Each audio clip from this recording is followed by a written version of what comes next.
表がされてお And り they ます。 said that they で、そ have して conducted this 2025年中 research に、and 実証試 they 験を行う have ということが発表されています。 announced that they will で、 do ここからですね、 begin その発 demonstrative 表資料 experiments 等 in を紹介しながら、 2025. どういったこと I が計 will 画されてい be るのかということを少し紹介させていただければ introducing と思い the ますが、 information released このよう by にです them ね、 through この their 南鳥 research 島 project の to talk about what they are 海 planning 域 to do in に、これはマー 2025. シャル諸島側からです So ね、 this is 調査船を looking 出 at し the て、 area around そして、 Minami 発 Torishima 見した and と。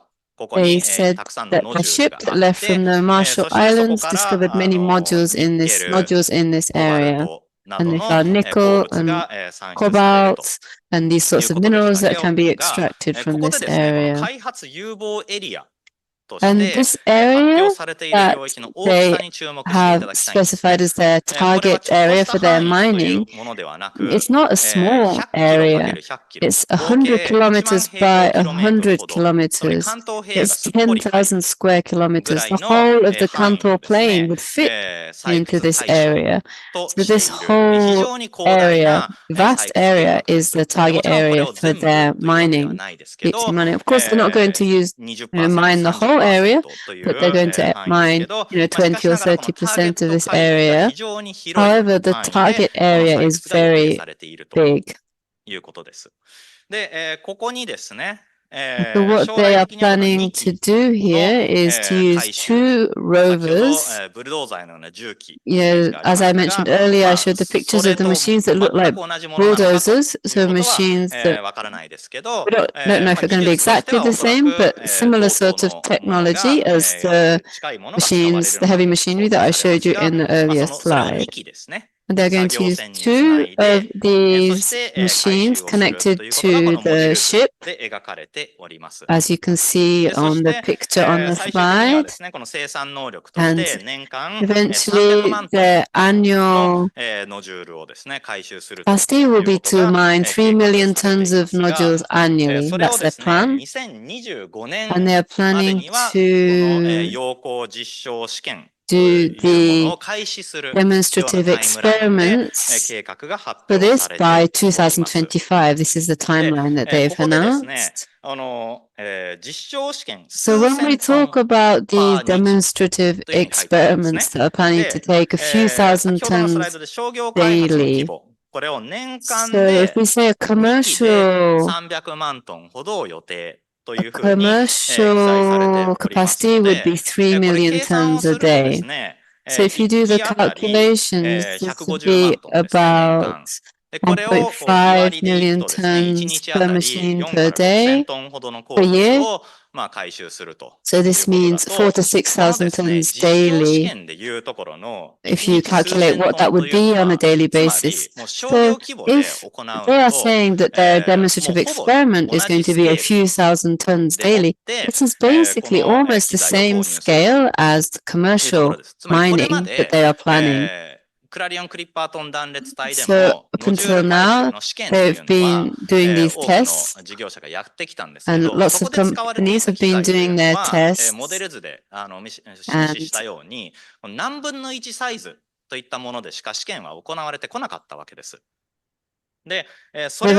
until now, they've only been doing these experiments with on a smaller scale, but do we know? So now we are going to try to use these very big machines. And it's going to be the first time to be doing it on such a large scale with a large machinery. Up until now, it's been on a smaller scale with smaller machinery. And what the Ministry of Environment has been saying in response to this is that because this area is not designated as a protected area, it is beyond our jurisdiction. And it also says that mining is not one of the activities that is listed to require environmental impact assessment. If you want to build an expressway or a train line, you need to do an environmental assessment. But as far as the Ministry of Environment is concerned, mining does not require an environmental impact assessment. And so they say that it's under the jurisdiction of the Agency of Natural Resources and Energy. So when we're looking at deep sea mining, the deep sea areas do not belong to any country, but if it's within the national waters, then the country would という国として特定の範囲を開発するというための入札を公開するわけなんですけど、実はですね、この日本財団さんが6月に But this project with the Japan Foundation that was announced in この工業 June, 法に対して、 in 資源 July, エネルギー庁からですね、 the この、 Agency of Natural 新たな Resources 制 and 度 Energy を、始めるということで recently amended 公開さ the れていて、それ licensing はですね、民 process 間事業 in 者の July. 側が And they こ said that の if the private 新しい資 company 源開発を入札に出しませんかという提案が出せる。つまり国 so が it means 開発 the するため company の can 意思決 ask 定をして the 入札に government 出すというプロセス saying, を let's put this up とは for 別に bids, 民間が for 提 bidding. 案をすることができる So とい up う制 until 度を now, 設けたわけ they've です。 新 changed たに the system now so that で、 private そこに companies 対 can して suggest, この let's 特 do 定区 some 域 bidding for と developing 指 and 定さ mining れれ this ば、 area. そうすればそれに対する開発の入札が And 始まると。 if it is で、 designated 入 as a 札が始まれ specified ば、 area, その then 要 bidding 領 will に従って commence. 入札が And 行 if わ the れて、 bidding そして、 goes ahead, 事業者を then 決定するための that そ can の be 公 used 募を評価するための to get the 特 developers 定 to 開 bid, 発 and then 者選定委員会 there will be a というもの selection が組織さ committee れ、 that そ will こで評 be 価され set up て、 to 入 evaluate 札 and 者に discuss the 開発事業 applications が and 渡される decide と。 which developer 開発 will 権が be 渡されるという used ことになり to ます move が、 forward with the 問題はです development. ね、この最初の評価委員会ですね。 But the ど problem のように is し that てその深 they 海 talk の about 海 having an 域を evaluation 開発対象 committee, としてするのか there's 否か、 no 入 selection 札を開く criteria のか for 否 this かというこ evaluation とを決定 committee. するのかという委員会。この委 This 員 committee 会 is の選 deciding 定基 whether or 準 not we're は going to go ない。 ahead with the bidding or not, but there's no これ selection はもう確 criteria for 認 the をして、は evaluation っきりと言われまし committee. た。ここに対する基準はありません。で、そしてその委員会がどのようにこれを評価するのかというこ And, とも、 and then それも判断基準は存在し next, ません。 how is the で、そ selection して、 committee going こ to の make the 入札 selection? がい There's ざ no 開いた時 criteria for に、 that それ either. を評価するための選定委員会。この委 And 員 there's 会 no の criteria 選 for 定基準も evaluating ない。 the area that needs to be で、その designated 都 as the 度の mining 判 area. 断で、 So each 経費 time と the してはおそ decision ら is く just 経 made, 産省の、管轄なので、大 depending 臣が手 on 続き上は任命するという形になるの the でしょうが、 what happens at that そこ time. And の it's all under the 公 jurisdiction 開 of さ the れている Agency of Natural 基準という Resources もの and は一切 Energy. ないとい So うよ the り、その minister 省 will 庁 make the の中で decision at も each そもそ point, も but 明 there's 確な no こういう基準でこれらを publicly 決定するというものは存 announced 在しないと criteria. There's no criteria いう that's こ made とになりま public す。 for each of these で、そしてです decisions. ね、この環境面での採掘に関する基準は必 And 要であ the れば it 公募の says 要 that the 領等で記します criteria for environmental というぐら criteria, いの if ところで、つ necessary, まり必 will 要な be い made public. と判断される So 可 if 能 it's 性さえ decided that もあ it る doesn't need と any いう状況 environmental で、 criteria, 今まさ then に it's possible that there won't be any 2025年 environmental に criteria. 商業 So 規模 this is the の採 situation 掘 that が行わ we れるか have もしれないと currently いうタイミン as グ we're に moving 今、forward 我々 towards はい having るわけで possible す。で、commercial こ mining の starting 国 in 際的には様々な議 2025. 論がされてい So るわけなんですけ internationally, ど、 there's a 果 lot of たして日 discussion 本 around で this issue. 誰もこのこと However, を within 知らずに Japan, 議論 no されるこ one's ともな very く、 aware of 行 it. わ No れてい one's いのか having a と proper いうこ discussion とを、 about it. And is it 問いた really いと思っ okay て for お us り to ます。 go ahead with deep sea mining 私からは以 when 上で it's す。こ not こか been ら properly 先、 discussed? この国 This 際 is 的な the 議論 issue につ that い I'd て like も、 to raise, and 後 this の is スピーカー all から紹介して from いただ me. けれ And ば I と思い think ます。ありがとうご next ざいました。 speakers will talk a bit more about the international debates that have been going on. Thank you very much. はい、田中さんどうもありがとうございました。深海採掘ですね、深海にどのような、生物が暮らしていて、そして、今日本の海で、その深海採掘が行われようとしており、私たちが知らない間にですね、また、海外の皆さんにも、大変な迷惑をかけるかもしれないこの深海採掘が進もうとしている現状というのが、よくお分かりいただけたかと思います。それではですね、次に深海採掘をめぐる国 Next, 際 we 潮 will be 流、 looking at 国 international 際法 trends と in ビ deep ジネ sea スチャン mining, ス、 particularly through the lens of クエスチョ international ンマー law クがついておりますけれども、その観 quotation 点から marks というこ business とで、 opportunities. ボビー・ジョー・ドブッ And シ we're ュ very さんか glad らお to 話 have をいただきたいと Bobbi-Jo 思います。 Dobush joining us as the ボビー・ジョー・ next ドブッシュさん speaker. はですね、幅広い環境保全法および政策に関わる経験を持つ弁護士でいらっしゃいます。海洋環境保全活動家としてですね、10年以上にわたり企業のサステナビリティ案件、あるいは炭素市場に関わるアド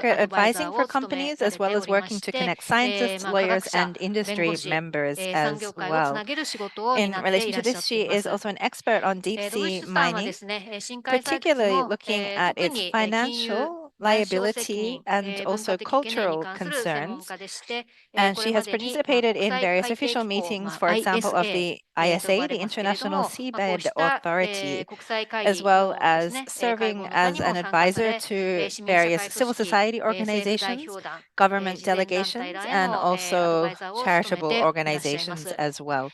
で、ドブッシュさんはですね、ブルーエコノミーのグリーンウォッシュによって、海洋環境がですね、乱されることを防ぎたいと思って活動を続けていらっしゃいます。それではですね、ドブッシュさんにお話を伺いたいと思います。どうぞよろしくお願いいたします。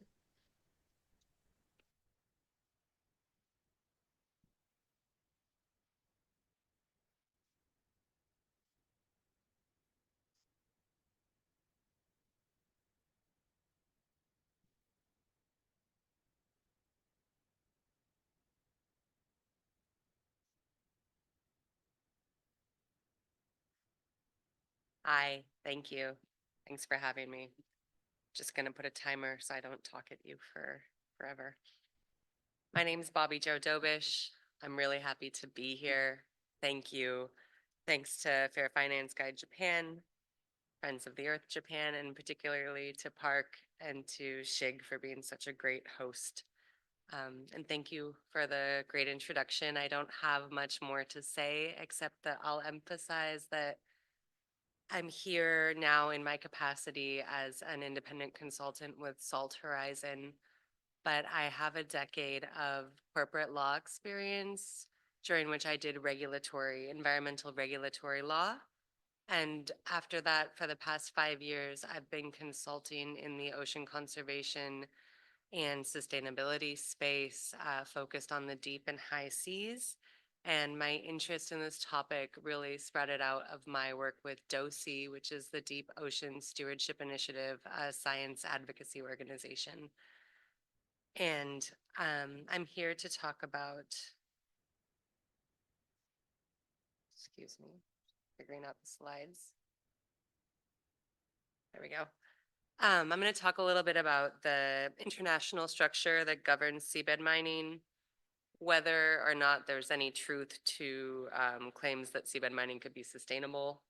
I can imagine you've guessed what my answer would be. We're going to talk about a business case for seabed mining, whether that exists, kind of who's lining up against seabed mining, and the state of play. Where are we now? I'm going to skip through this. Shig did a really good overview of what is seabed mining, where is it happening, and what are the different types. So I don't think we need to go through that again. And I'll launch right into, we're sitting here in Tokyo, and I've been learning. Clearly, I'm not an expert on Japanese law or legal commitments, but I did just want to highlight a couple of the relevant international commitments that Japan has made. So some of these that you see the logos for are things that Japan has signed on or ratified, and some of them are not. For example, BBNJ, the Biodiversity Treaty, Japan was part of those negotiations but has not signed on to it yet. But I did want to focus on UNCLOS, which is the Convention on the Law of the Sea, and to say that there's a couple important provisions. One would be that under two different UNCLOS provisions, Articles 192 and 194, should you care to be a legal nerd, Japan has committed to protect the marine environment both within and outside of its own territorial waters, excuse me. And another provision that's incredibly relevant here is Article 208 of that convention, which says that all states, the coastal states, that are considering seabed mining in their own waters and their own EEZs or on their continental shelves shall mandatory adopt laws and regulations regarding the effective protection of the marine environment. And so from what we just heard, Japan has not done that. There are no regulations. So not having done an in-depth analysis, it appears that seabed mining would be inconsistent with Japan's commitments under UNCLOS, which I believe deserves further investigation. Also, that same provision says that the regulations of any jurisdiction or any member state signatory to UNCLOS that wants to mine in its own waters, those regulations, which are mandatory, shall be no less effective at protecting the marine environment than the regulations agreed to internationally. And as we'll talk about, there are no regulations agreed to internationally, so that's an impossible bar to meet right now. I also just wanted to speak very briefly to, I was surprised to see that Tokyo University was working with the Nippon Foundation on this project, because I know the Nippon Foundation through their work with Ocean Nexus and their work with the Sasakawa Peace Foundation and various ocean programming, which has all been, the engagement I've had with them has been really ocean positive. And we can talk a little bit more later about particularly some work they've sponsored against seabed mining through Ocean Nexus. So I was surprised to see this engagement, and I wonder, about those inconsistencies as well. So just something to start considering as, as this moves forward or not in your country and beyond. I'll speak a little bit about the International Seabed Authority, which governs mining in what in English we call the area, capital A area, the seabed beyond, these spaces that are in national jurisdiction. So the ISA, which I'll refer to it as, was set up in 1994. It's based in Kingston, Jamaica. There are exploration regulations. Those were completed in 2001, and those are for exploration of the seabed under various contracts that's geared toward commercial exploitation someday. So beyond, scientific research that's for science sake. There are no regulations to govern the commercial exploitation of the seabed. They don't exist. They've been under negotiation. They are currently under negotiation. There's been attempts in recent years to accelerate the pace of those negotiations.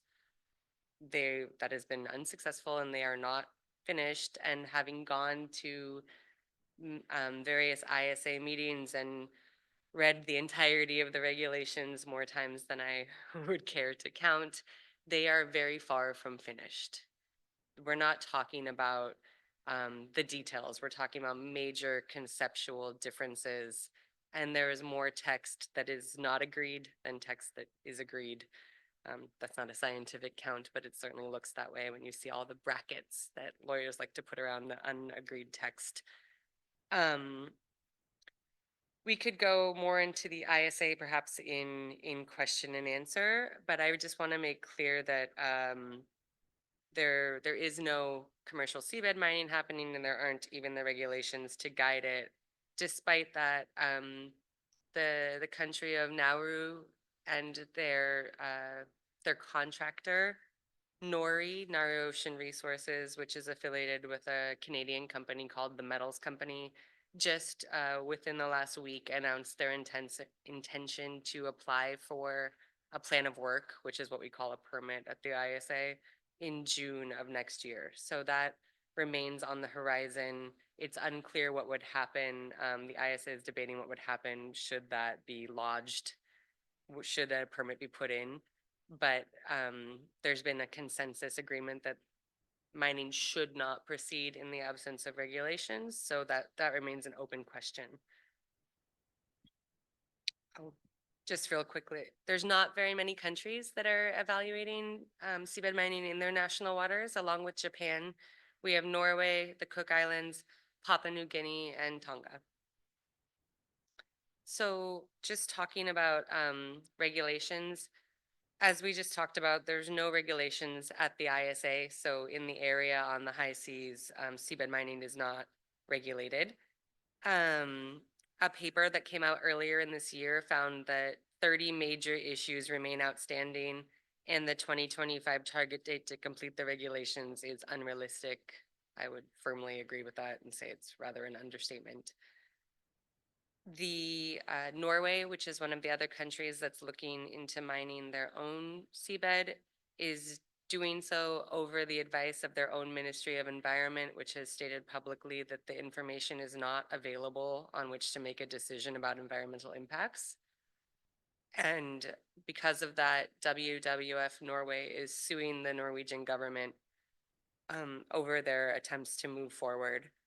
At the ISA, the outgoing Secretary General has been accused of various corruption and industry leanings. And while there's an incoming Secretary General, the ISA is still working through some of their questions around transparency and faith in the institution as they work through the regulations. The European Academy's Science Advisory Council questioned whether some of the narrative or some of the nations that seek to move forward with seabed mining are actually trying to replace fossil fuel industries and what would otherwise be stranded assets, both in personnel and in machinery. And in fact, Norwegian oil and gas industry has said quite plainly that in industry publications that they do think that seabed mining could be the new frontier for the oil and gas industry in Norway. So there are questions around regulation of this industry everywhere. I won't go into the environmental concerns for very long, only to say that there are many.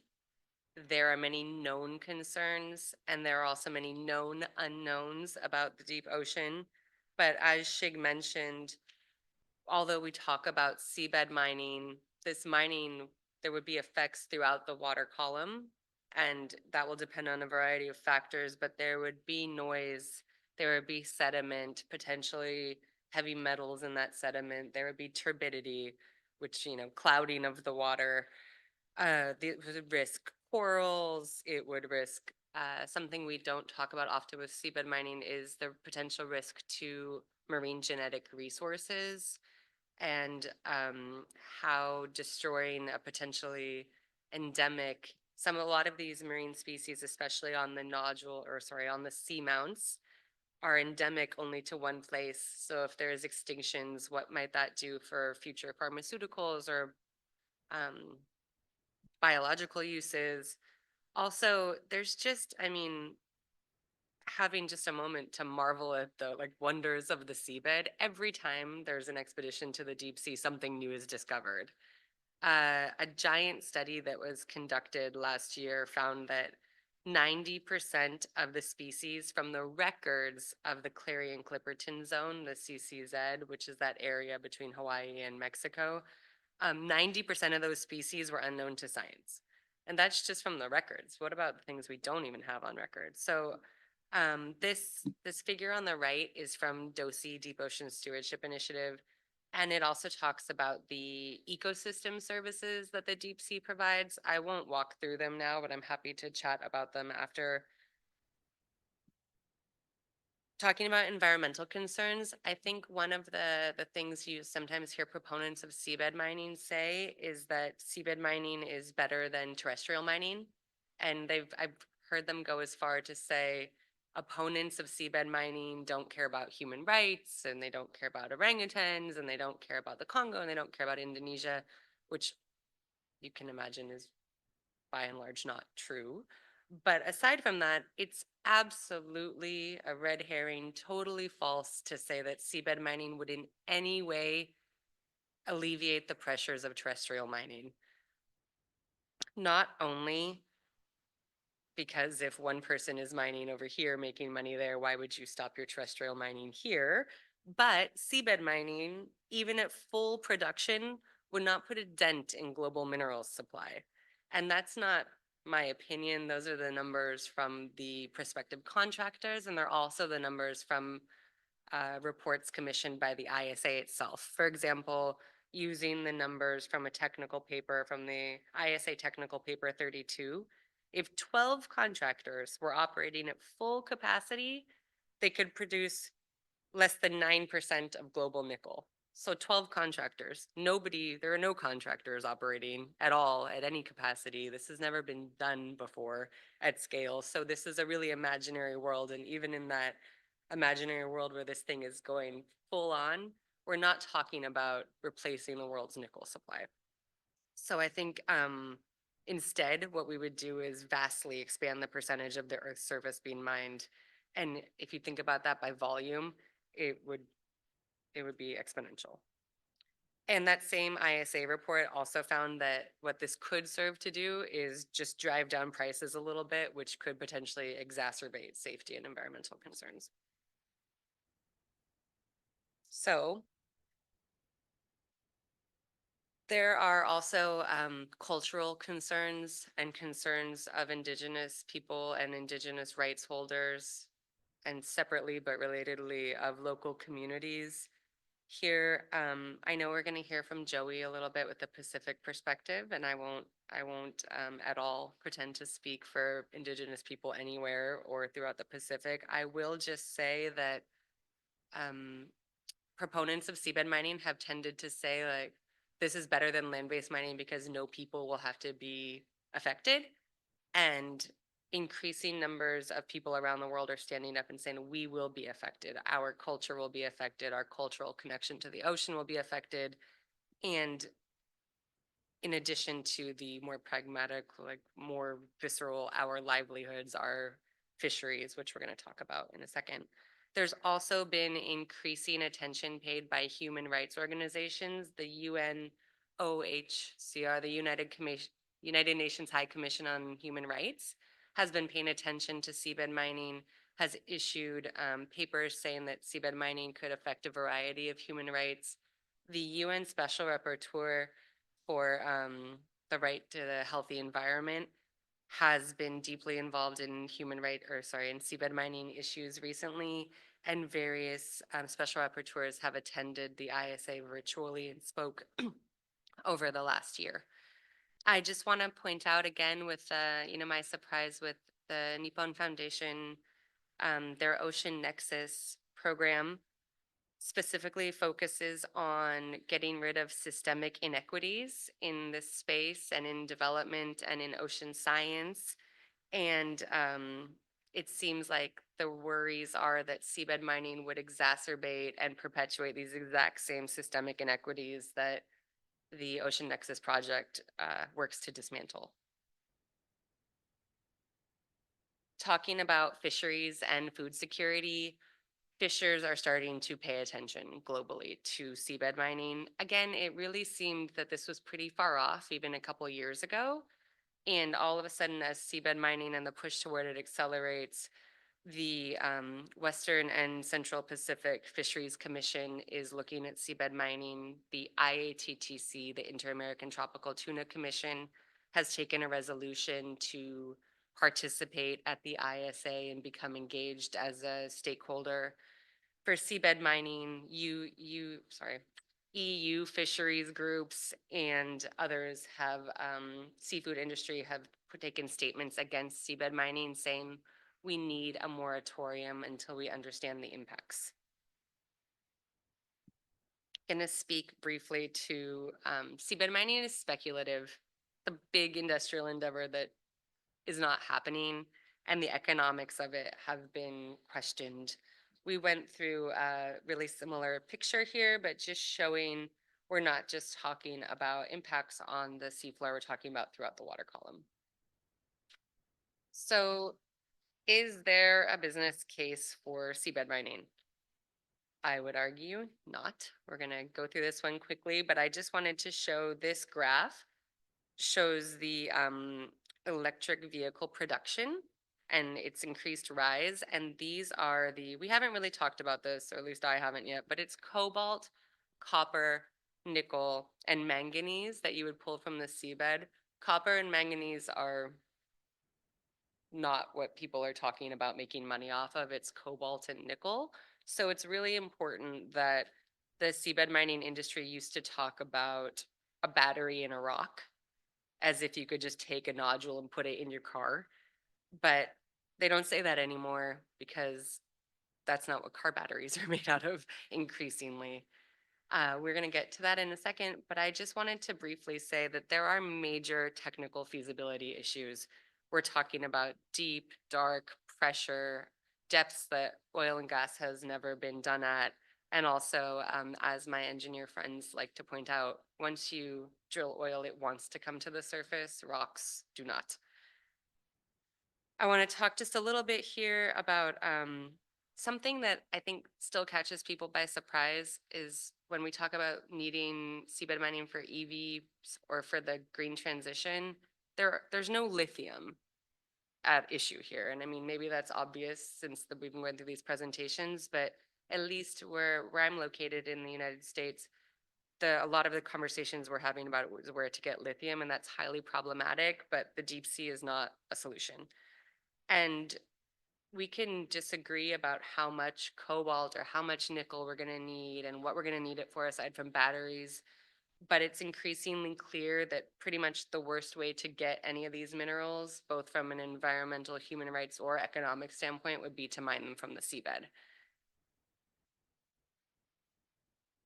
Something that's near and dear to my lawyer nerd heart is that there's a lot of risk and a lot of potential liability.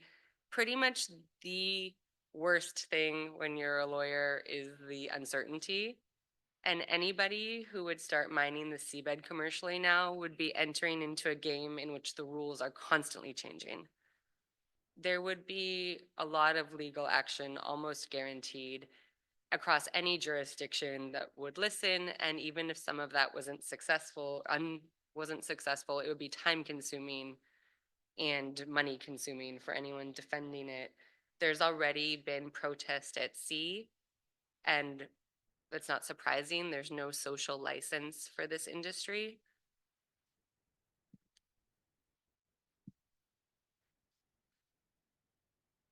And I want to just, before I get into who else is kind of speaking out against this, I want to say that we talk about the technical difficulties. And I was in a conversation with another colleague recently about, I had thought the worst case scenario here would be that we realize we can't do it technically, and we've scraped up part of the seabed and wasted a lot of time and money. And my colleague said, no, the worst case is that we can do it technically. It's just really expensive and doesn't make any sense, but someone gets so dug into the idea, either financially or politically, that we end up subsidizing this industry. And I think that could be a potential worst case scenario. Just because we can do it doesn't mean we should do it, doesn't mean anyone's going to make money doing it. But I think we've all seen industries, and particularly ocean industries, that governments around the world continue to subsidize, even though they're not good for our oceans and they don't make sense economically. So I think the worst case scenario might be seeing seabed mining join that list. I'm not alone, so don't trust me on this. Some of the financial institutions that have explicitly excluded seabed mining include the UNEP Finance Initiative, the European Investment Bank, the Task Force for Nature-Related Financial Disclosures, the International Capital Market Association, and the UN Conference on Trade and Development. And there's a growing movement against seabed mining. I listed some banks and some investment firms. This is very relevant. Insurers are coming out against seabed mining, and reinsurers, which are the insurers who insure the insurance companies. So there's very few of them. And as they start to come out against seabed mining, who is going to insure this? What happens if something goes wrong? There's also many companies who are saying they will not use minerals sourced from the seabed. Those include, we're not just talking small companies. We're talking Samsung, Apple, SAP, Patagonia, Volkswagen, some of these would be major users of these minerals, except that they've agreed not to use them. There's a lot of scientists calling for a moratorium in addition to civil society, and 32 countries who have said we need a moratorium on seabed mining until we understand the impacts and we understand if we really even need to do this. The state of play internationally. As I mentioned before, there's a new Secretary General at the International Seabed Authority. She's committed to transparency. We're very interested to see what's going to come of that. There's going to be an internal review that's overdue. There's all these countries increasingly coming out against seabed mining. And I want to just say, make it really clear again that nobody is doing this yet commercially. And Japan would be the first one if the government went forward in this space that is highly uncertain and full of potential risk and potential liability. So thank you very much. I appreciate your time.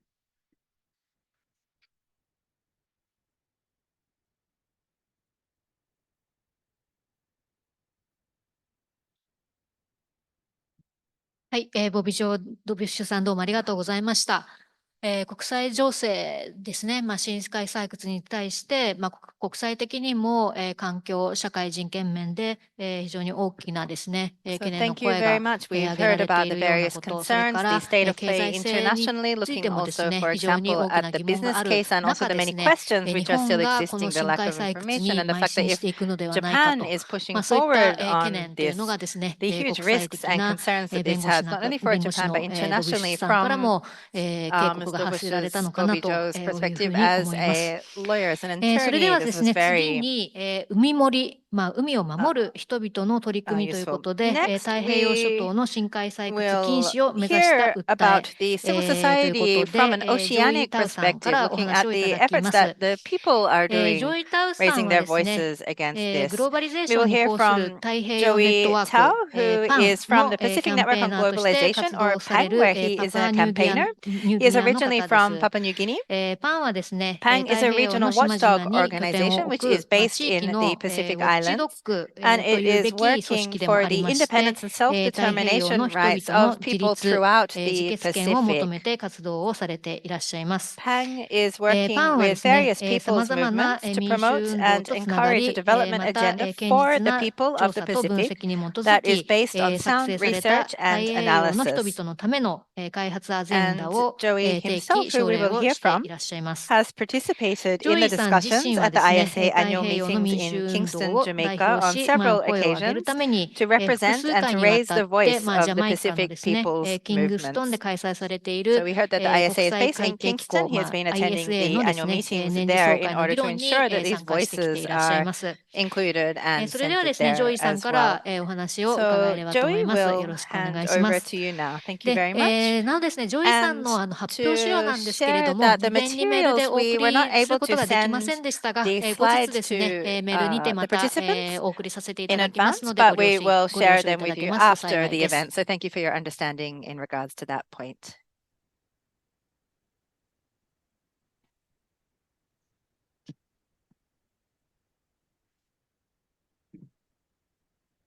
Thank you very much. Just wanted to acknowledge those that are joining us online. Thank you for joining us. And also, konnichiwa and arigato for turning out tonight to listen to this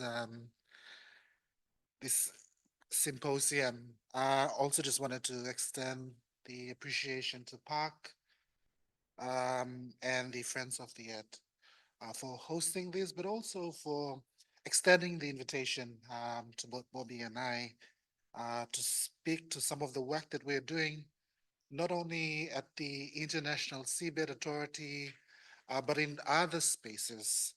And I'm honored to share a story from the Pacific, the story of the Pacific, what we're doing, and why we are calling for action to protect our oceans. My presentation is mostly a gallery. It's an exhibition of what has been done over the years, and just wanted to draw you back to why it has been important for us in the Pacific, and how it all started.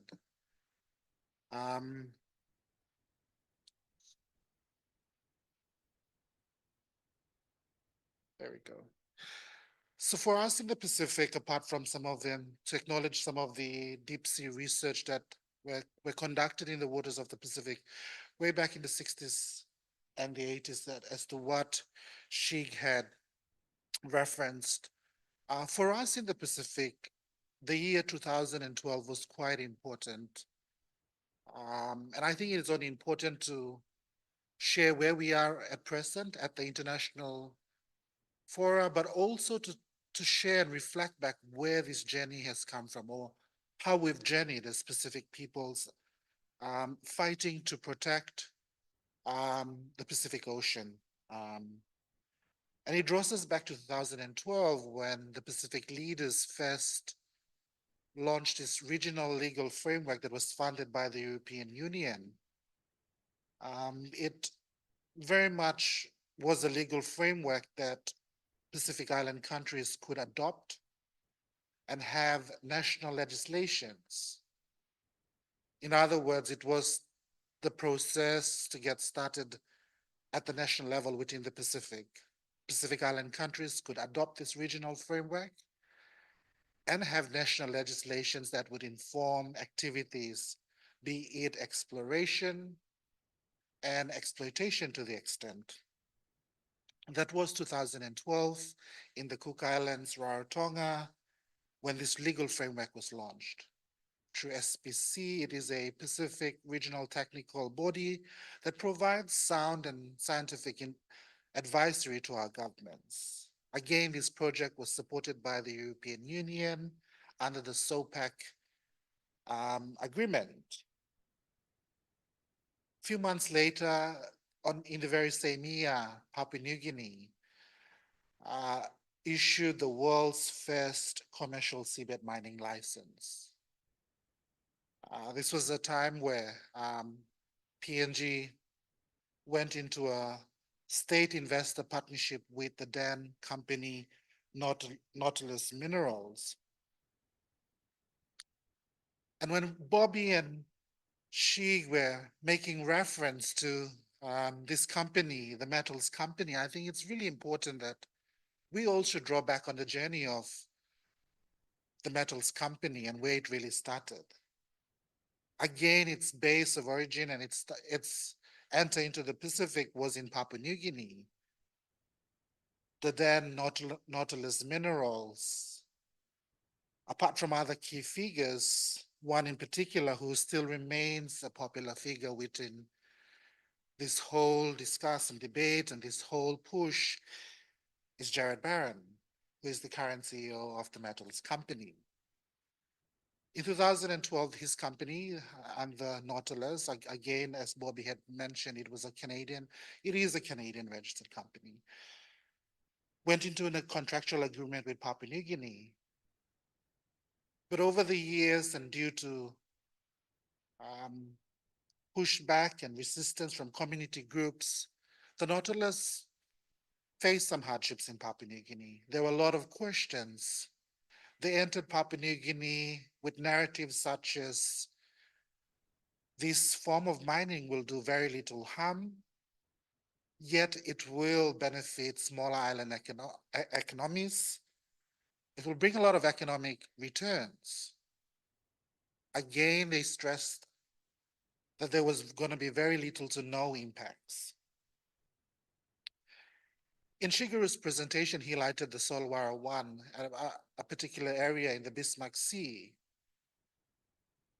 Since Nautilus operations, community groups, which I'll further share about, protested, mobilized communities, and very much questioned the Papua New Guinea government's partnership with the then Nautilus. Fast forward to 2019, after so many projections that they were going to do actual exploitation in the Bismarck Sea, the Solwara 1 project. Nautilus in 2019, as a campaign, unfortunately announced bankruptcy. It forced the Papua New Guinean government over 120 million US dollars. That cost, that amount of money could have been put into, it was an opportunity cost, which should have been put better into, invested into health and education. Then Nautilus merged into Deep Green, still having interest in Nauru, Tonga, Kiribati, and Tonga, Kiribati, Nauru, and it later merged into the metals company.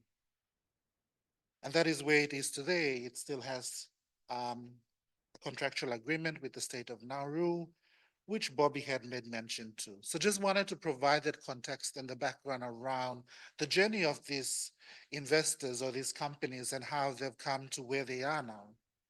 Again, at the backing of small island developing states from the Pacific. So for us from the Pacific, it is quite concerning. Since then, there has been community resistance, a lot from Papua New Guinea, learning from the experiences of Bismarck and the Solwara alliances. People throughout the Pacific have been resisting this form of development. The experiences of Papua New Guinea shares of lack of consultation, seeking the consent of communities in the Bismarck Sea, coastal maritime provinces, and communities who heavily depend on these oceans, resulted in heavy outpour, not only in Papua New Guinea, but throughout the Pacific. And since then, since 2012, community groups, not only in Papua New Guinea, but throughout the Pacific have been resisting, calling on Pacific governments to hold consultation, ensure that some of the consultations provide a fair opportunity, providing both pros and cons of such a development. Projected here, just some of the pictures of the movements and the groups in PNG, civil society, churches, universities, young people who have been protesting against this form of exploitation. Given the potential impacts that both Bobby and Shig had mentioned, communities had continued to mobilize since 2019. At one stage, we had over 1.5 million seven-day Adventists. This is one of the largest religious groups in Papua New Guinea who had called on the PNG government not to take part in deep sea mining. We had roughly about 32,000 signatures from the Pacific who presented to Vanuatu in 2014 and continuously have been calling on respective governments to hold proper wider consultations should governments wish to go through such a development. One thing that Bobby had also mentioned is the inclusion of indigenous people. And I think for us as Pacific people, you may question, why are you resisting? Why is this growing movement? There are two things for us in the Pacific. It is lived experiences, the legacy issues of nuclear testing in the Pacific, a destructive history that provides some caution for us. In the 40s, 60s, and 50s, we've had nuclear testing. And that is a lesson that we've learned from. Terrestrial mining in Papua New Guinea, phosphate in Nauru, just to name a few. It is a very destructive legacy that Pacific peoples continue to live with its impacts today. Thus, if we bring deep sea mining to the equation, it only threatens the future, not only at present, but our future generations. We are dependent on the ocean as Pacific people. We have strong spiritual and cultural connection to the ocean, one that we called home, one that has sustained generations and will continue to sustain generations. It is one of our highest economic, the backbone of our economies, our island economies, fisheries, tourism, to name a few. But I think the essence of it is here as Pacific people is the very strong spiritual cultural connection we have with the ocean. It is like our home. It is something that informs who we are, informs our being. And as part of this mobilizing and these movements in the Pacific, we have our indigenous leaders who are now engaging at the International Seabed Authority, who are pushing the boundaries and who are calling for wider consultation. Because as Pacific people, we see that such a destructive industry will have impacts on our cultural and spiritual practices and well-being. This is just few Pacific indigenous leaders who've been pushing the boundaries and calling for consultation, but also pushing the boundaries to consult indigenous science.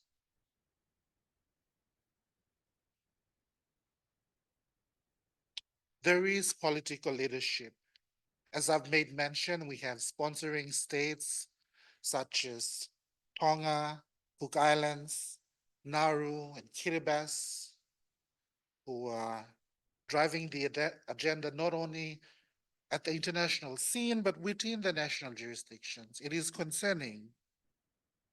But there is political leadership in the Pacific.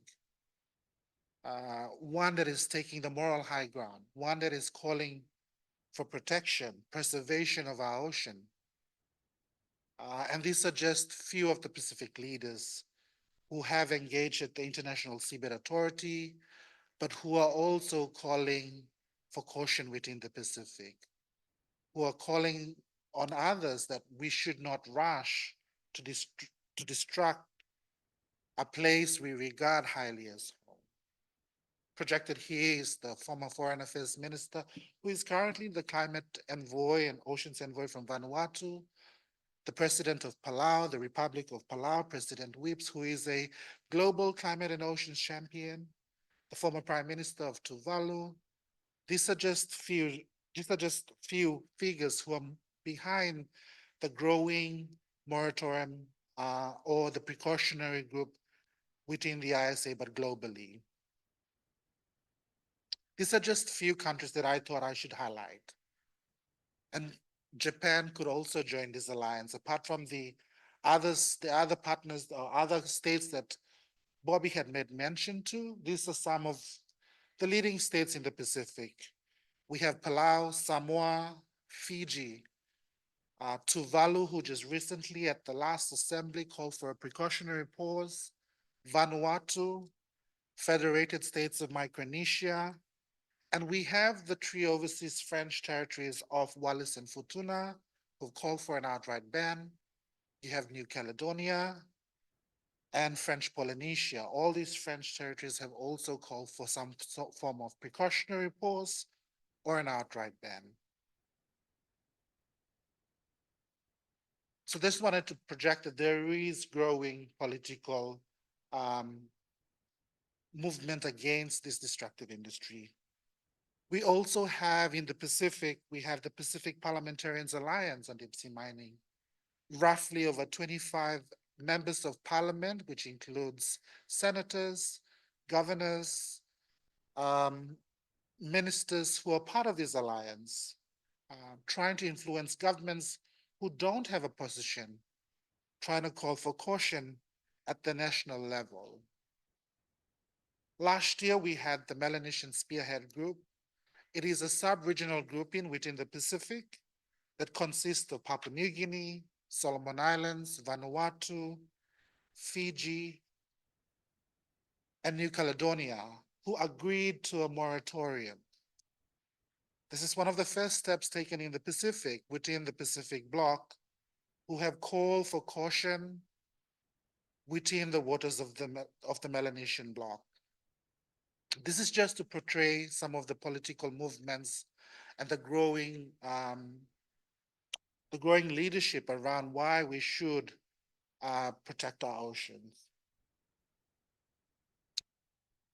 Should Japan or Nippon Foundation, or should Japan agree to, or rather should proceed with these activities in its waters, or if it has to do so in the international waters? just wanted to draw you back to Japan's standing in the Pacific. At present, Japan's standing is one that does not go well with Pacific peoples. The current Fukushima disposal is one that has not gone down well with Pacific peoples. Its plan to dispose nuclear toxins or nuclear wastewater for the next 30 years has seen heavy opposition. It is sad to see that Japan's decisions in the Pacific have not been welcomed by Pacifica peoples. We have called on our leaders during the recent PARC summit. Japan has been a dialogue partner. Unfortunately, Pacific peoples don't see Japan as a dialogue partner if it continues to proceed with its nuclear plans. Having to proceed with its plans to do deep sea mining or its demonstrative exercise in its EEZ may continue to worsen its relations with the Pacific and Pacific peoples. So just wanted to project Japan standing in the Pacific and how Pacifica people currently see Japan. I think I'll end it there, but there is a growing movement which Bobby had made mention to, which is the Pacific Blue Line. Roughly, there's roughly over 120 organizations to date, all from the Pacific, including churches, women's groups, NGOs, national NGOs and regional NGOs who are running this petition, who are calling not only on our leaders, but calling on government leaders, world leaders to take a stand against deep sea mining. For us, it's based, like I said, it's legacy issues. It's something that the area in particular, the Claritin-Clipperton zone that Bobby and Botchik had made mention to is very much home. It falls in the Pacific Ocean. So for us, we are mobilizing, we are calling on our leaders. We have a political movement of leaders, one that Japan can join, have a moral high standing, and take a precautionary pause. Thank you. Arigato.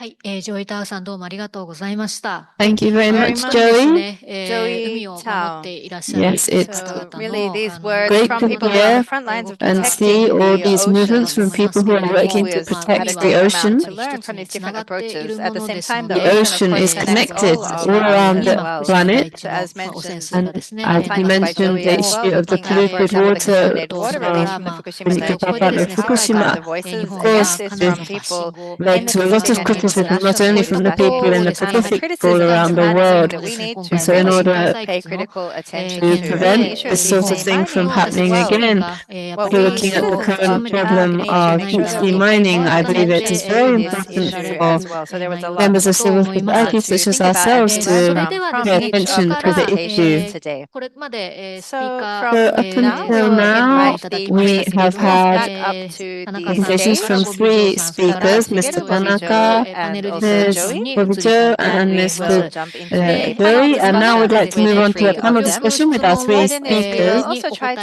We would incorporate like as many to try and different answer questions your as possible questions as as well. much as So if you possible are joining us on during Zoom the today, panel please feel free discussion. to use the So if you have Q&A any function at the questions on bottom the of your Zoom, you can screen, also and add write your them questions through the in any Q&A language that function you on like Zoom. as well. So Or from here, in the we venue, will you can invite the three raise your speakers hand. back We'll have to time later the for you to ask questions. slide. So if I could ask Sorry, our the three stage, speakers to so come that to the we front. can な continue お、パネ from ルディスカッ here. ションの方は英語で、行いますので、引き続きですね、同時通訳、日本語が入りますの We'll で、 also be あ having 通訳 simultaneous が必要な方は、そ interpretation ちらの日 as 本語でお well. 聞き We い are ただけ going れば to と do 思い the ます。 panel need discussion in interpretation, English, please so the tune translation in. will all be into Japanese simultaneously. Okay, so while we are waiting for some questions to be written into our Q&A, let me just open my Q&A. Okay. Now I'm ready. Stand by. Okay. So I assume people are writing in. So before that, maybe we can chat amongst the three to just elaborate a little bit more, yeah, about what we have been discussing. So since our memory is fresh about Joey's intervention, I wanted you to elaborate a little bit more on how, as an activist, I'm working in the field to try to stop deep sea mining to protect the waters. How does it feel for you after working so many years and actually succeeding in getting international regulations stricter, being more precautionary about the issue? You've raised this stance so much, and now you see Japan at its southernmost edge of its EEZ, perhaps moving forward with deep sea mining. I thought I should give you a chance to maybe elaborate on how that is accepted by activists like yourself. How does it feel after trying so hard in the international stage to try to stop these deep sea mining?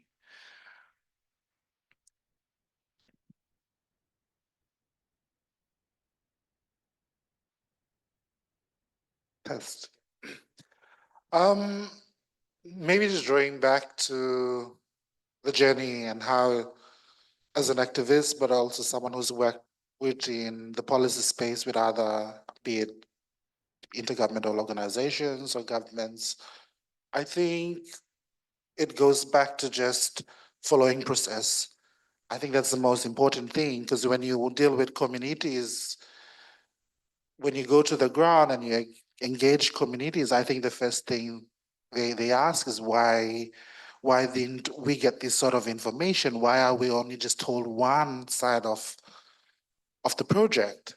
And we need to, as community people, we need to be told or, given both sides of the story. And I think that has made work more easy. That has been able to mobilize Pacific peoples around providing them an alternative or another, what usually the company or the investor or what governments in this case are not providing. So following process has been really, really important. I think we can say there are several wins in trying to shift countries to go back to national processes of consulting further, holding consultations, going back to parliamentary processes before they have any standing internationally. And I think those are some, we can say they are milestones, but I think it is still a challenge. It is still a battle that not only needs to be done or be fought in the Pacific. Either it happens in the Pacific or within the area, it is still an ongoing battle. And how we continue to raise standards needs the effort of everyone, and partners like Bobbi and those that continue to engage at the International Seabed Authority. Yeah, thanks. And we still haven't had any questions written in, so going deeply further.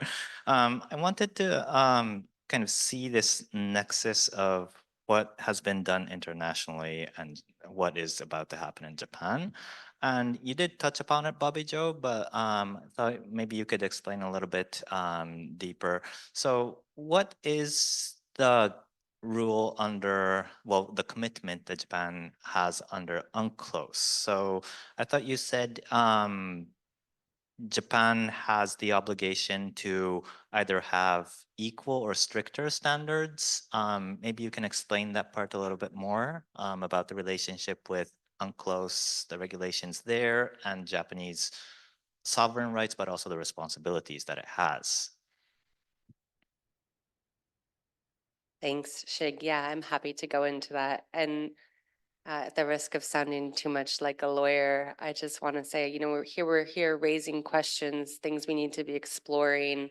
None of what I'm saying right now is the result of me spending hours doing research, just kind of at the face of what we're looking at. It seems that the idea that Japan would be attempting to mine the seabed within its own EEZ at face would be inconsistent with a variety of international obligations to which Japan has already committed. And, it'd be worth further exploring human rights commitments, commitments to biodiversity, commitments to cultural heritage, intangible cultural heritage. But right now, what you're specifically asking about is the UN Convention on the Law of the Sea. And Article 208, if I'm not wrong, I don't have my notes now, requires a coastal state like Japan, who's considering mining its own EEZ, to one, have regulations in place to do so. And based on what we learned earlier, it appears Japan doesn't and doesn't plan to, based on the information that we have at this point. And then two, for those regulations to be at least as protective of the marine environment as international regulations for seabed mining, commercial seabed mining are. And as we discussed, there are no international regulations for commercial seabed mining. There are draft regulations, and there are definitely things in there about stakeholder consultation. There are things in there about protecting cultural heritage, archaeological objects, how you have to engage with other ocean users.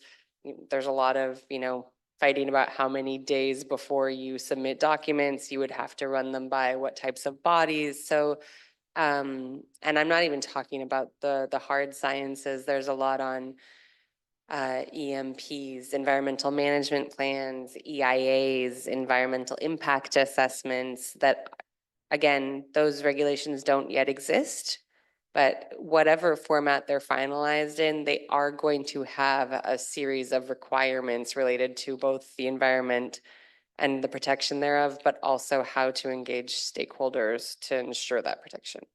Okay, so I know that I'm going to get these nuanced answers from lawyers just by the nature of your being lawyers. But tell me if I understand this correctly. So in the international regulations, there are discussions about EIA processes, consultation with stakeholder processes, and many safeguard policies so that when a corporation will begin mining in the sea, that certain protections will be in place. Right? Am I understanding this right?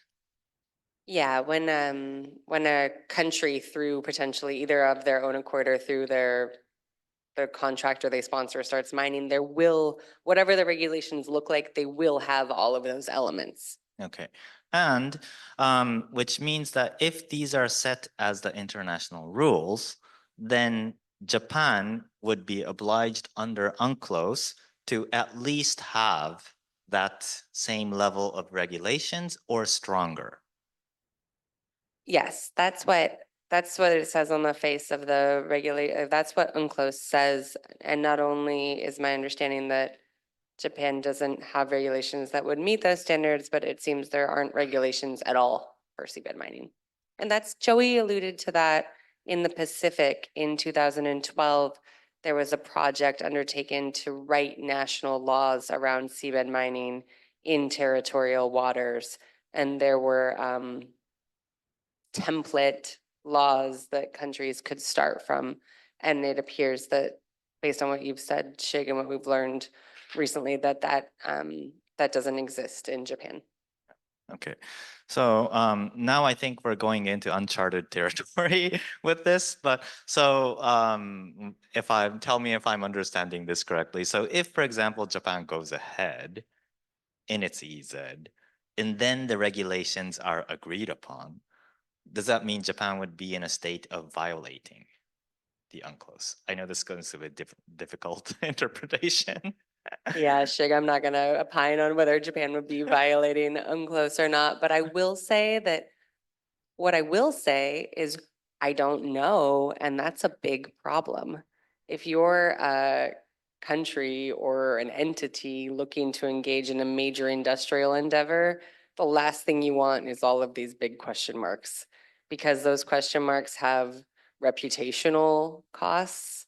They also have actual literal dollar and yen costs associated with them. Yeah. So it's this vast and broad uncertainty that is in itself a major problem. Okay.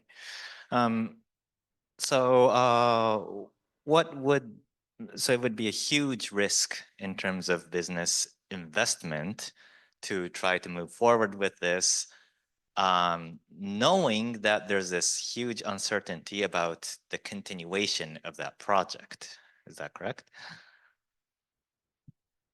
I think there's uncertainty about the continuation of the project. There's uncertainty about the international reception. There's not uncertainty about social license because we know, at least internationally, there is no social license, meaning there's a lot of opposition from various fields. There's probably would be hard to get financing. I don't know if it would be hard, but there are definitely people and entities that wouldn't finance. Could you get insurance? All of the things we're listing as risks. There's risk of protest, there's risk of a variety.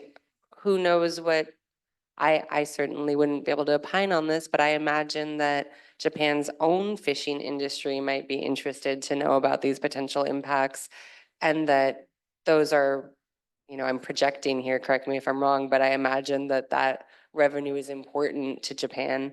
And I know it's important throughout the Pacific, having learned from Pacific colleagues. So I think all of these, if there's one takeaway here, it's just that there are so many unknowns, and it's very surprising to see a test at this incredibly large scale on the horizon, when it seems like there's so many things to be talked through or even thought through before that were to happen.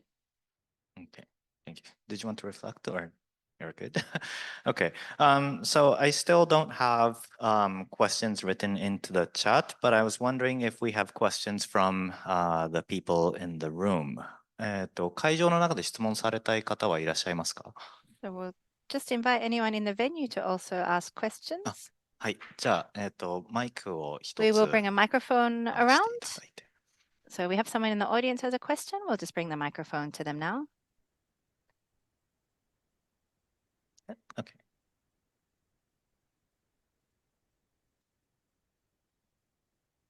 長押し。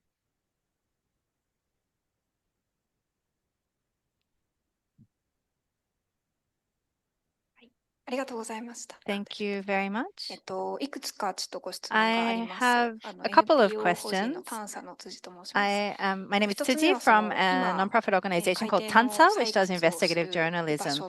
So looking at the locations for potential deep sea mining, if this is in the high seas, is this then allowed to take place anywhere at the moment? And is it just a rush of whoever gets theirs first is allowed to? So just to confirm whether there are any restrictions on locations. Also, the volume of the resources I'd like to ask about as well.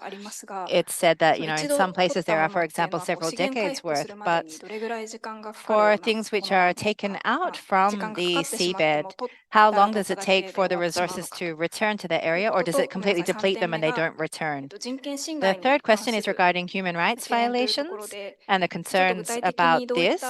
So I'd like to ask a little bit more concretely, what kind of things, I'm sorry if this was covered and I missed that, but if you could share a little bit more about the potential human rights violations. So there's three brief questions. The first there. one about the processes of the permitting approval process of the ISA. The second one about resource replenishing rates. And the third one about the human rights issues of deep sea mining. Who wants to?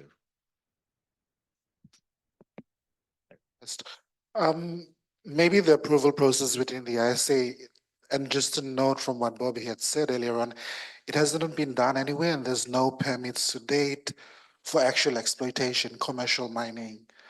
There are permits issued for exploration within the area or the Claritin-Clipperton zone, the area of subject, which sponsoring states, together with the company or that they're in a partnership with, are currently doing exploration. But there is no exploitation, and some of these applications go before the LTC, go into the council before a decision is made as to who, if the permit is or the application for exploration is granted. That's the process. And the second question in relation to these minerals and if they're renewable, this has taken millions of years to form. Compared to fisheries, is a sector that economies such as Japan and the islanders are more dependent on and has continued to sustain them, whereas this has taken millions of years to form. And once we've gone through it, that's the life of it. That's an ecosystem that we've traded at one phase of mining. And then I think the human rights aspect is one that is currently being challenged. You have states now pushing the agenda. Just recently during CEDAW, the Convention on the Domestic Violence, Elimination of Women, you had the state of Marshall Islands raising questions around potential human rights impacts. You have indigenous groups now within the Indigenous Caucus who are now raising concerns around the need for consultation, but also potential impacts around terrestrial or transboundary harm and how it will have impacts on some of their ongoing cultures. A great example is a case in Papua New Guinea, the indigenous or the Bismarck Solwara warriors, and why they had placed a traditional taboo or a ban on deep sea mining was it was having an impact on the traditional practice of shark calling. Since the exploration that happened in 2014, 2015 within the Bismarck waters, this particular practice has seen a decline in the call of fish. The exploration that was done in the Bismarck Sea, which was 30 kilometers, and it's reported online, off the coast of New Ireland province, had really impacted this practice. So over the years till to date, they have not been practicing that. Just very recent, they're trying to revive this traditional practice, but this is one that is well documented and is online, that people had already seen impacts on a cultural practice during the exploration phase. This is just exploration. So you can imagine the extent of impact, potential impact, should we go into a large-scale commercial mining. So, so when maybe you can elaborate a little bit more on the case with the Papua New Guinea, because that is what is really telling for us, because it's also happening in the EEZ, in other words, close to where people are actually doing commercial operations. So when they were doing the exploration, so this is just testing, yeah, that already drove away the fish that people were relying on for revenue and food, and was impacting the culture and the livelihoods. Is that correct? Yeah. Okay, the mic's not working, but I think you need to press long. Test, yeah. Yes, it is a cultural practice that, like I said earlier on, done by the Solwara Bismarck New Islanders who call shark on an annual basis. It's well documented, and it is one that maybe the activity is different from what some of the mining companies proposed to do in the area or within the waters of picking nodules. This was actual hydrothermal vents that they were cutting. They're doing exploration to find the exact extent of value of the minerals. During that exercise between 2014, if I'm stand corrected, in 2015, there has been a heavy decline in this actual activity. It was done within the St. George Channel, and it's a very busy channel, one that islanders depend heavily on, one that sees a lot of migratory species go through. So over the years, this group of people from the New Ireland province reported that it was just taking place. They were listening to activities taking place 30 kilometers just offshore within the national waters. So yeah, it is one case that they're pursuing, one that they continue to trying to revive. And just over the past 2 years, other activists like Jonathan and the collective are slowly trying to revive this practice, because since then they have not seen any sharks. They decline in calling sharks. It's similar to other traditionals like the Solomon Islanders who call dolphins. But yeah, it's had an impact, and the villagers and the local people have attributed that to the explorations that were done in 2014 and 15. Okay, thanks. And maybe about the mineral related to the replenishment rate of the minerals. Bobbi-Jo, can you tell us again about how much minerals it's going to offer us? I think you had a little bit of some numbers on your presentation, but maybe if you could remind us of how much minerals this would add to the global supply of the minerals. Absolutely. So what's important to know here is that although projections vary, no one is saying that there would be enough minerals from seabed mining to meaningfully impact or offset the production of any of these minerals globally, even in the highest estimates. And you'll hear tell that nodules, we were talking about nodules, for example, are mineral dense, and they would have like a lot of, high grade ore, if that's the language you speak in. And while that may be true, there also imagine how much surface area you would have to disturb to get minerals, because of course, when you have a mine, you go three-dimensionally. You wouldn't just mine the first bit, you would mine down. So when you're talking about area, although you have these high-grade metals potentially, even if that were true, there would be this like vast area of the seabed that you would have to mine to get those minerals. And that's not even considering the three-dimensional impacts throughout the water column.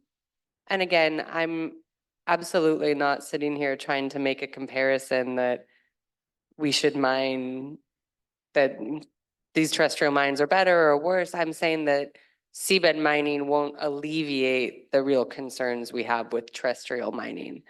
And when those claims are made, if you trace all those claims in every newspaper article back to their source, they tend to come from literally a handful of human beings, and I haven't seen them substantiated anywhere. Yeah. So just in terms of comparison, I have the figures from the Nippon Foundation presentation material, and it says that they have, I think, 740,000 tons of nickel in the target area they're seeing, but that is just a fraction of the annual production in Indonesia. Just one country, Indonesia's annual production is already more than the mineral deposit that is being reported on the on their own presentation material. So that's like when you said if the TMC does mining of the nodules, it's only going to become 2% of global production. I think that kind of figure does match, and it seems very like consistent with what we have been seeing. Did you want to add a little bit more? I just wanted to add that if any of you are interested in more of the numbers, come we can talk offline, and I can share some and connect you to folks that are better numbers people than me. You can tell I'm a lawyer, I'm not an economist here, but I will say that it's not just when you're thinking about this in business terms, it's not just the quality of the minerals, it's how much it costs per unit. How much is it going to cost to do this? And this morning, Victor Vescovo, the economist, or not the economist, Victor Vescovo, the investor and seabed explorer who's been looking closely at the economics of seabed mining, made the analogy that seabed mining for these minerals would be like buying a Lamborghini to go to the grocery store. Like, it might work, but it's absolutely not the best way to get there. And I think that that's, it made me chuckle, and I think it's a good, simple analogy that the question isn't, I'm a little bit worried that people that are very focused on technological solutions to our planetary crisis have a lot of faith in seabed mining and are also just kind of curious if they can do it. And again, I think that would not only open up Pandora's box, but potentially lead us to subsidizing something that is destructive and potentially nonsensical. Yeah. So is it really worth it? It's a huge question that lingers. Yeah. So do we want to really buy a Lamborghini to just go to the grocery? That is a very valid point, I think. So I have one question from the participants online. And I don't know if this is one that either of us can answer, but it's about the radiation from the nodules. Whether there will be some international regulatory bodies that might need to get involved because of the radiation risks, or for example, the ICRP, which is the International Commission on Radiological Protection, or is it likely that national radiation protection agencies will get involved? Now, this is totally uncharted territory because we haven't really even began with the mining, commercial mining, and we don't have the regulations, but do you have any thoughts on this part? I have a brief thought, and I'd love to know what Joey thinks too.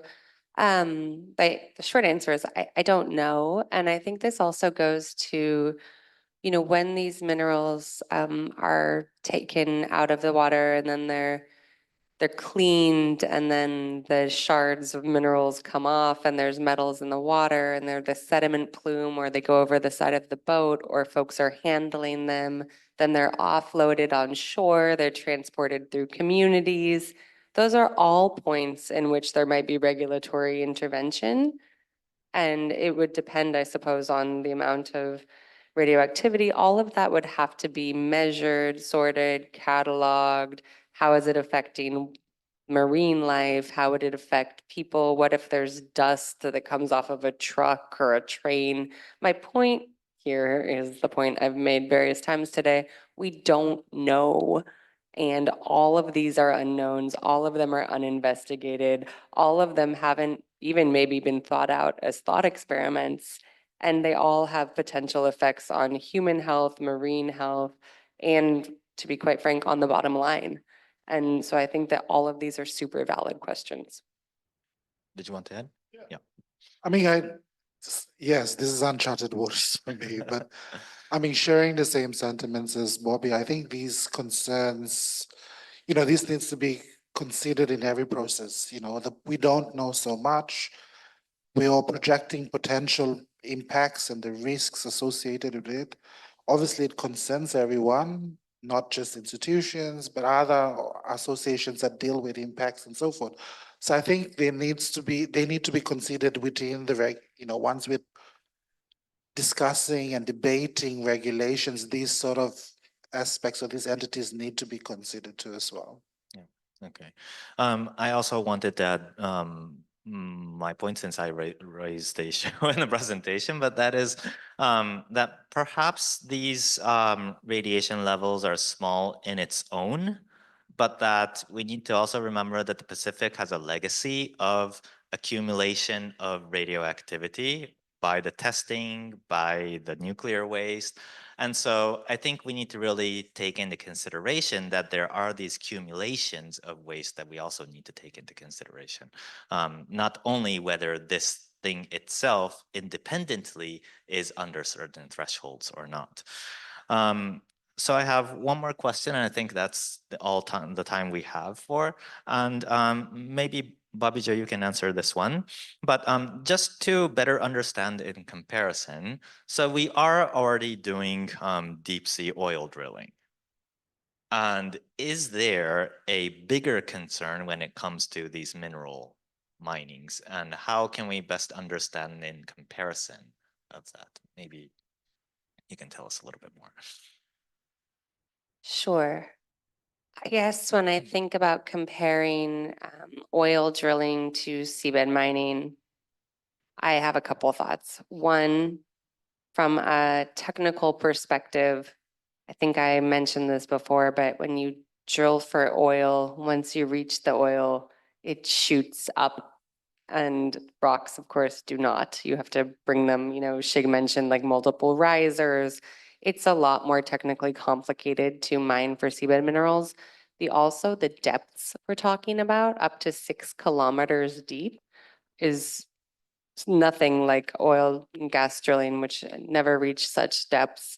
I think at the risk of being a little bit cheeky, I think that another major difference is that oil and gas drilling, at least in the way we subsidize it now, is profitable. And I'm not convinced that seabed mining would be profitable at all.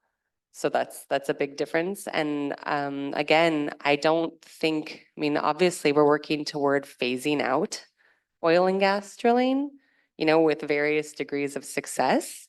But one would hope that we're learning our lessons about extractivism and extraction and linear extraction in a finite world. So I guess that's to say, like, 2 wrongs might not make a right in this. And I think we need to be really cautious about thinking through. We have an opportunity to not extract in a new frontier, and I think we should seriously consider taking it. So just because oil drilling might also have its environmental consequences doesn't mean that just because that's allowed that we should also be able to mess up the environment in a different way in a much larger scale as well, right? Okay, so thank you two for answering these questions. We do need to wrap up and we need to get out of this room because they're strict with time. But maybe some final comments about how you see Japan and Japan's role in both the domestic interventions and also in the international stage, how you think of Japan's position, and if you have a message towards Japanese people. I think given the current state we are at the International Seabed Authority and how the regulations are progressing, I think there's no rush for Japan, and one that Japan could still get its house in order, ensure standards and measures within its jurisdictions are set higher, one that it consults its people and ensure there are proper procedures before it could rush to do anything drastic. There is time. The current, like I just said, a lot of things are still in bracket, and what Bobbi said, we are still far from coming to an agreed legislation or framework or mining code for exploitation. So there is time that Japan and its industry players and the government can ensure that it has proper procedures, higher standards. Maybe from the Pacific perspective, Japan is a neighbor. Japan is quite close to the Pacific. The fisheries sector is one that we share in common. We have the Western Pacific Tuna Commission that Japan is part of. Japan is a dialogue partner in the region. We just hope that Japan takes the moral high ground, one that calls for precaution, one that calls time to ensure that we set higher standards. There is no rush. Back in the Pacific, yes, like I highlighted, Japan doesn't have a good standing with Pacific peoples as to where it currently leads with its nuclear waste disposal plans. We hope it does not worsen the relationship we currently have, should it go down this path of trying to demonstrate or test such an destructive industry. Thank you. Thank you. Bobbi-Jo? Thank you. Good points, Joey. I would say one,